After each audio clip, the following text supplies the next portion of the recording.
YouTube, welcome back. So this is chapter 2.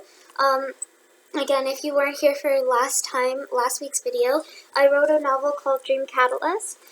It's available on Amazon, the American, so go to Amazon.com, and then you can type in Dream Catalyst Samantha Mirandola, and it'll come up, or I will attach the link to purchase also in the description of this video, or you can even go to my Instagram and click on my bio, and the link is also there as well.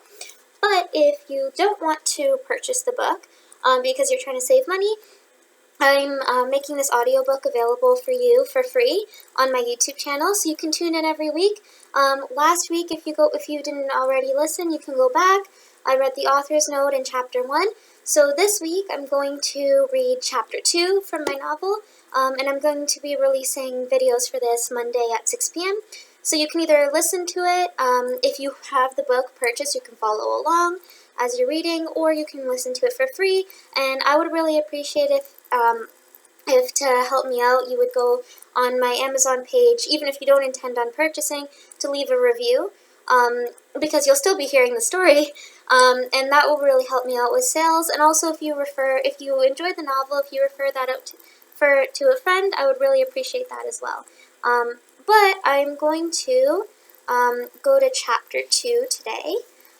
So, chapter 2, for those who have the book, it's on page 30. And chapter 2 is called Footprints on the Moon. So, without further ado, let's get into it. Footprints on the Moon, chapter 2. Quote at the beginning. Liquid gold may be valuable, but only water can quench your thirst. Perspective of the narrator. We often view astronauts as these voyagers of unknown lands, the dreamers, the doers, the ones who defied the odds, the ones who defied gravity, as wicked fanatics might word it. And yet, we don't see the eyes behind the helmet. When an astronaut steps on the moon, their footprints make a permanent impact on its surface. But in order to leave their mark, astronauts must keep their feet firmly planted on the ground. Staying grounded is especially challenging when gravity is limited. In general, staying grounded is difficult for high achievers because they constantly find themselves floating away. In space, astronauts are practically weightless, and yet they feel so heavy. Sure, astronauts have one of the most exciting jobs in the universe. They get to see the stars. But as a consequence, they have to work harder than most to get there. Nothing is guaranteed for aspiring astronauts. Not the opportunity, not the training process, nor the safety of the journey. It's all up in the air. The lucky selected successes who get to roam the expanding universe, who get to see the stars, really aren't there by luck at all. We can't see the eyes behind the helmet, and we can't see the struggle behind the eyes. These aspiring stargazers will work for their dreams until the day they drop, but sometimes they need someone to pull them back down to earth. High achievers tend to be enthusiastic about life. They want to explore and expand, and they are adamant about pursuing their goals. Zeal was not interested in becoming an astronaut by any means. But just the same, she could be if she wanted to. In fact, Zeal could do anything she set her mind to. Out of all of the people V would ever meet, Zeal worked the hardest for her dreams, and it showed. Zeal received certificate after certificate, scholarship after scholarship, any title or trophy that she ever wanted. It was hers. This was not because Zeal got everything she wanted, nor because she never faced failure. It was because she worked hard that Zeal always achieved her goals. If there was ever an award to be won, I promise you, Zeal would work for it. Well, I'm sorry, I drank a Red Bull. I'm like bouncing off the walls right now. Sorry, back to the story. While V and Realist were out walking the dogs, Zeal was working. She had a test in 3 weeks that she needed to ace. She had a project she needed to go above and beyond for. She had a dream she needed to catch. While V and Zeal grew up together, the sisters were close. They were best friends because they knew each other so well. V could read Zeal's mind, and though Zeal would never believe it, V knew a lot about Zeal, more than she let on. When the two grew up together in the yellow house in the cul-de-sac on the dead-end street, V could feel the zest Zeal had for life. To Zeal, everything was a mystery. Everything was a wonder. The small girls would roam the universe collecting dreams, wishing on the stars and stargazing dreamy-eyed at night skies, imagining their future. The two were inseparable, and the two were full of life and love. The girls wanted to rule the world, and they knew that one day they would. They both had that drive for it. They both had the work ethic. While the two got older, they never grew out of their dream to rule the universe. They each had their own plan in approaching success. V's plan is unconventional, unordinary. Zeal, on the other hand, she is a scholar, a mathematician, a businesswoman, a dreamer. While most play, Zeal works, and while this is commendable, Zeal needs to learn to retain that passion for life, that zest for her dreams she once had in abundance in her youth. Zeal used to write poetry. She wrote one poem about the dark side of the moon. The moon, like Zeal, was a mystery, an underrated, often overlooked phenomenon. Perhaps that's why Zeal always identified best with the moon. Zeal also loved photography. She was passionate about capturing the beauty of the world. Zeal liked photography because it forced her to look at the world from a new perspective. It forced her to see the beauty in the ordinary. When Zeal got older, she wrote less poetry, and she stopped taking photos. Zeal hadn't the time for casual interest. Between winning awards and acing tests, how could she make the time to participate in menial tasks? How could she rationalize working on hobbies when they had nothing to do with her end goal? How could she waste the day writing or taking landscape photos when she could be doing something productive instead? When Zeal returned home from work with from her walk with when V returned home from her walk with Realist, she found Zeal huddled over a bundle of pages. Calculus textbooks were stacked to her right. Her face was illuminated by a dim blue light from her laptop. V smiled at her ambitious sister. Zeal didn't notice and continued to frantically handwrite notes from her laptop. V tapped Zeal on the shoulder, and she jumped, accidentally tossing the bundle of pages from her hand into the air. "V," Zeal exclaimed, "you startled me. You made me drop my papers." She pulled out her chair and started recollecting them. I bent down to help her collect the pages. Sorry, this is back in V's perspective. "I'm sorry, Zeal. I wasn't expecting you to jump like that. Anyways, how's the studying going?" "It's fine. I have a calculus test exam. I'm just overlooking the material." She continued to collect the sheets. "When's the test?" I asked her. "It's in 3 weeks." I laughed. "Zeal, I thought it was in 2 days. You look like you're cramming. How many notes are you taking?" "I'm going over the full course. I need to get a 95 average in this class," Zeal explained. "So I have to start studying now. Actually, I should have started studying 2 weeks ago. But I had a business club final presentation at regionals." "Oh, how did that go, by the way?" "I made it to nationals," Zeal explained. "Zeal, what? That's incredible. You made it to nationals? Why didn't you tell me?" "I didn't have the time. Besides, I'm not going." "Wait. You made it to nationals, and you're not going. Why not?" "Because it's too expensive. They're hosting nationals in Austin, Texas this year, and going would mean I miss a week of school. I can't afford to miss a week. I already fell behind because of the 2 days I missed at the regional level. Also, this is just a club. I already have a trophy for it. I need to prioritize school right now if I want my 95 average." "Oh, okay, well, yes, that makes sense. But Zeal, don't you want to go to Texas? I heard Austin, Texas is supposed to be beautiful, and you've never been before. It might be fun to go down and meet new friends with the same interests as you." "Yes, V, I understand that Texas would be fun, but I'm not missing a week of school before exams. I can go to Texas when I graduate." "You mean later this summer?" "No, not when I graduate high school. I'm interning this summer, V. I already told you. I can't afford to miss a week with this company just to go on vacation. I meant when I graduate university. There are a lot of career fairs in Austin, Texas. I might go down then when I'm looking for full-time work." "But don't you want to go down and have fun with your friends?" I asked. "I do, but I don't have the time, V. I'm trying to get into a highly competitive program." "I already told you this, V. Feel like you never listened to me." "I'm sorry, Zeal. I do listen. It's just that it's just that you're always working towards so much. It's hard to keep track of what you're prioritizing this week. I didn't mean to make it seem like I don't care about your accomplishments." "It's fine. I'm not mad. I just can't afford to go to Texas right now." "I get it," I smiled. "Realist and I just got back from walk around the neighborhood. Realist said hi. He was asking about you. I told him you were studying." "How's Realist's dog?" Zeal exclaimed. I wasn't surprised that Zeal asked about Realist's dog. Zeal loves dogs. In fact, no matter how busy she got, Zeal always made the time to play with Aimless. He's doing well, still well behaved, while Aimless kept stopping every 2 seconds and losing his shit when another dog walked by. "Don't be mean to my baby," Zeal protested. "He's just excited to see his friends. How would you like not being able to voluntarily take walks and visit friends unless your owner wanted to take you out?" "I wouldn't like it," I admitted. "Yeah, I didn't think so," Zeal said triumphantly. "Well, didn't you want to come with us?" "Why didn't you want to come with us?" "I'm busy, V," Zeal retorted. "I just told you I have a calculus test, and I need to get my average." "I understand that, Zeal," I explained. "I just meant, you've been cramming in this room all day. You woke up at 6 a.m. to start studying. Summer just started, and I know you have exams coming up before the break. But I don't know, I just think it would be good for you to take some breaks.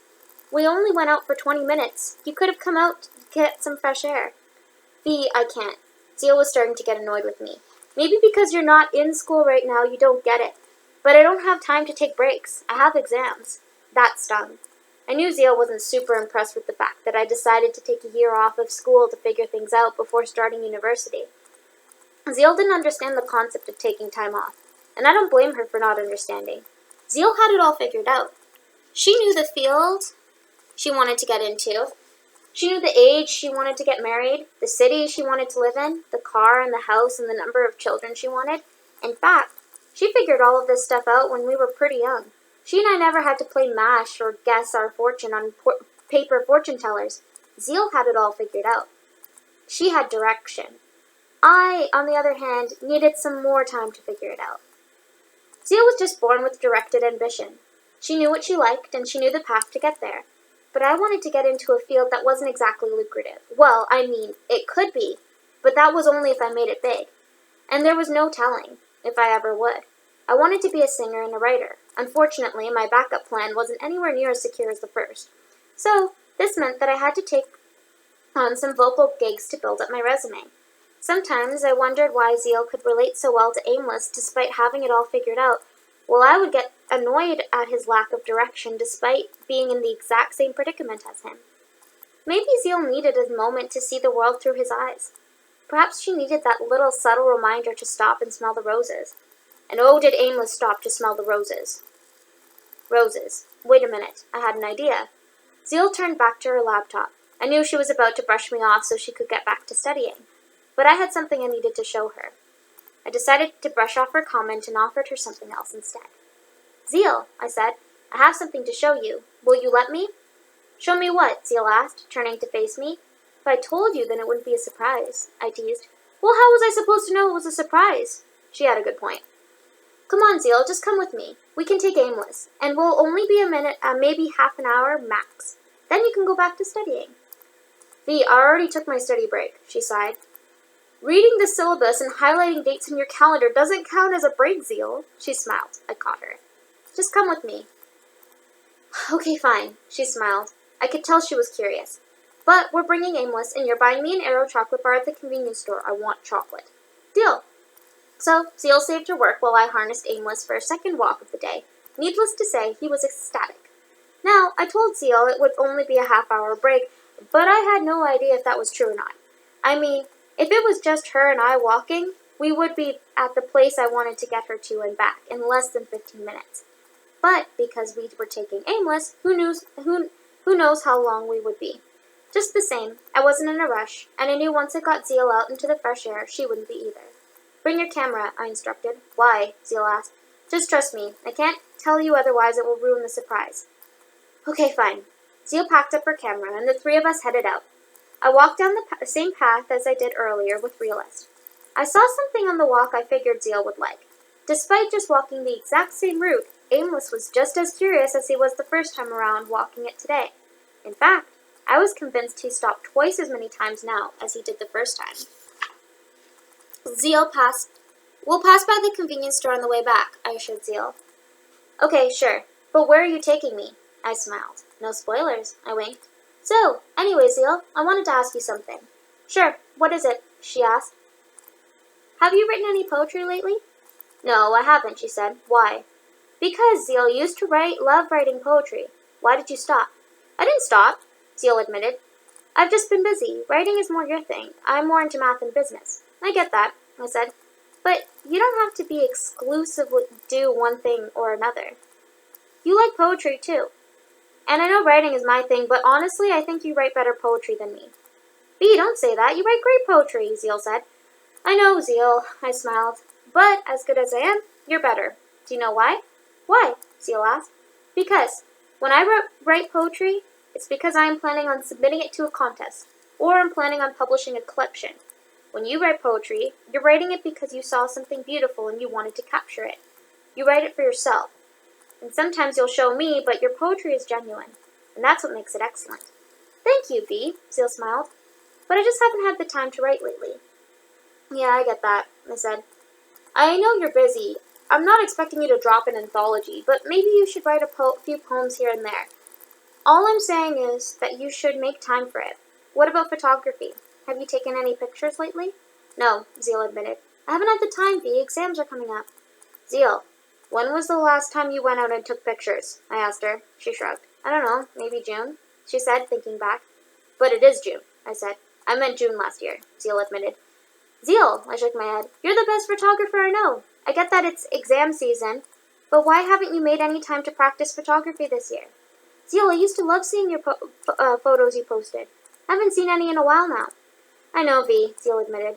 I guess I see your point. I just sort of get confused by work sometimes. Consumed by work sometimes. I just want to get into this program, V. If I get in, my career will be made.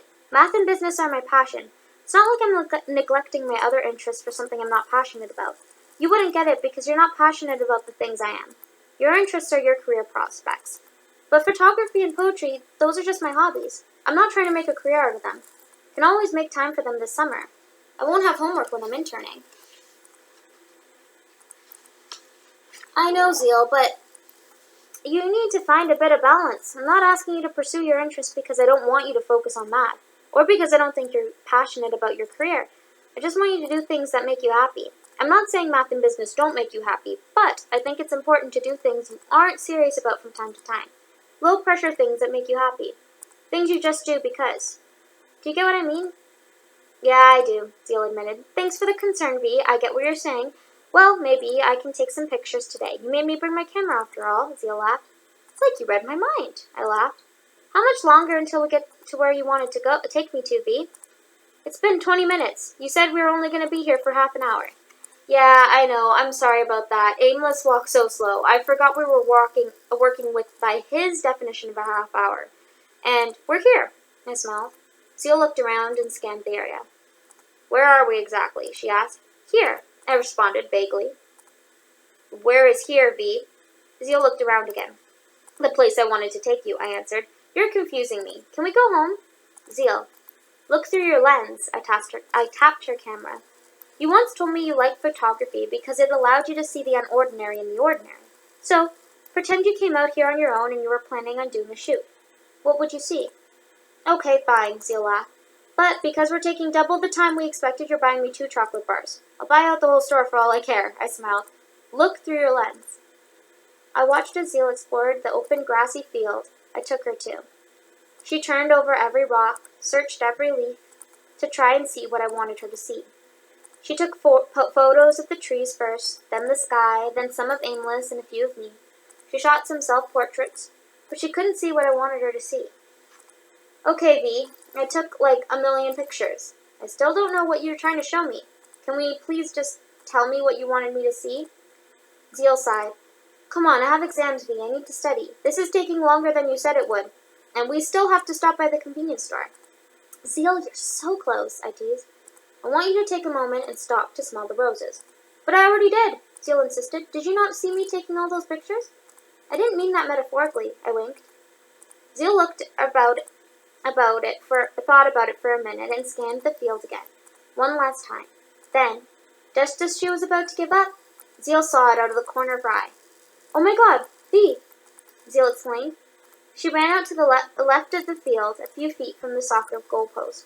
How could I have missed these earlier? She exclaimed. You forgot to take the time to stop and smell the roses, Zeal. I laughed. I literally did. Zeal laughed. wild white roses. Look at them, there's so many. How did you find these? I didn't, I admitted. On my way back from my walk with Realist, I accidentally let go of the leash and aimlessly made a beeline for them. I know white roses are your favorite, and I wanted you to see them. How did you remember they were my favorite? Zeal smiled. How could I forget? Remember when we both got those rose bushes as kids? You got the white roses, and I got the sick red bush, thinking that if I watered it enough, it would get better. That was so stupid of me. I laughed. And then we planted them beside each other, and yours consumed mine. Okay, roses can't eat each other, Zeal giggled. It's survival of the fittest, V. Yours was the weak link. Yeah, but yours stole all of my rose's water. Literally. It was the most vicious rose bush I have ever seen, I laughed. It was so deadly. No wonder you liked that one. What's that supposed to mean? Zeal laughed. It means, I smiled, you got the fighter. You got the strong one. I'm not saying yours didn't deserve to thrive. Mine barely put up a fight. I think it bloomed like one rose, and then even that withered. True, Zeal smiled. Well, you know what they say, V. Every rose has its thorns. Okay, stand in front of the roses with Aimless. I'm going to take a picture. Zeal and I lost track of time. We just stood there by the wild rose bushes and talked. When we got hungry, we walked to the convenience store. I bought Zeal the chocolate bar I promised her. We sat on the curb and ate them until sunset. Then we walked back home, and Zeal went to bed. She said she needed the break after all. She would start again in the morning, and I told her I knew she was going to ace her exams. I know I will.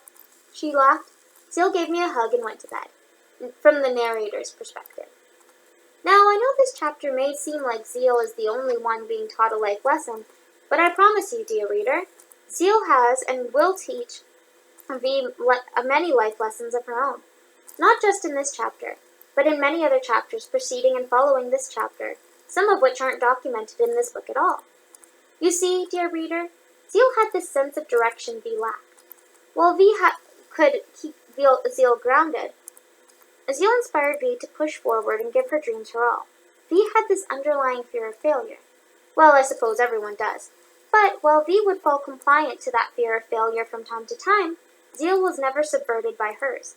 Zeal consistently worked toward her dreams, and by doing so, she inspired V to work for hers. V grounded Zeal while she noticed her drifting away, and Zeal taught V how to be truly dedicated to one's craft. With each other's guidance, both can and will leave their footprints on the moon. Alright, so that was chapter 2, and tune in next week for chapter 3, Tornado. So yeah, again, Dream Catalyst, it's available on Amazon.com.